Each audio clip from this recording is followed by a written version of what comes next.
цялата уютна атмосфера. Здравейте, аз се казвам Сияна Руменова-Зонева, аз съм на 11 години от град Карлово, от музикална школа Карл Войс с музикален ръководител Анита Илиева. Между другото, разбрах, че ти по принцип си се занимаваш с подпеене. Защо реши да почнеш да пееш фолклор? Защото всъщност всичко започна преди няколко години в Гласа на България, когато срещнах едно супер талантливо момиче, което пее народно и милее за неговата родина и нашите народни песни. Изпя тази песен на кастингите на Тъмно и аз в този момент много се влюбих в тази песен.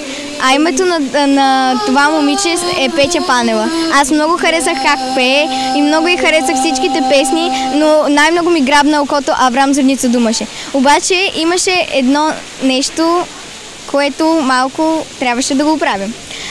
Нямаше авторски инструментал за тази песен и затова моята прекрасна музикална ръководителка, както казах, Анита Илиева и нейният съпруг Йордан Илиев, те са общо взето музикално семейство, ми направиха авторски инструментал на тази песен, за което много им благодаря, защото нямаше да мога да се представя с тази песен днес и да зарадвам хората. Какво е чувството да пееш български фолклор? Чувството да пееш български фолклор е просто по-различно от другите песни, защото другите песни могат да са на най-разни езици. Дали ще е на български, дали ще е на английски, дали ще е на френски, на какъвто и да е език.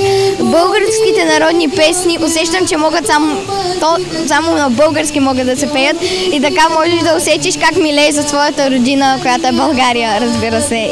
И много ми харесва. Мислиш ли да продължиш в тази посока?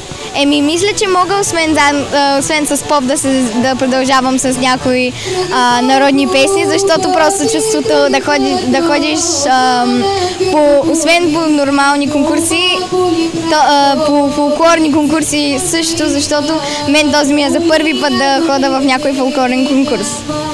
Какво си пожелаваш от тук нататък? Пожелавам си от тук нататък да ми се сбъднат мечтите, които съм ти направила за цел. Да. Да бъдеш певица, нали така?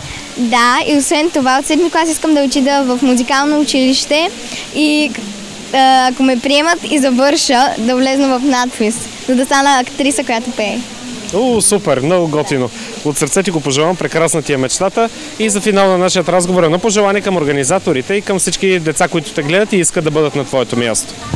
Пожелавам на всички успех в този конкурс, защото е много уникален, организаторите са много добри, журито е много честно и сцената е много красива, озвучението е прекрасно и се надявам всички да са доволни след като си тръгнат от конкурса утре на гала концерта. Пред нашата камера виждате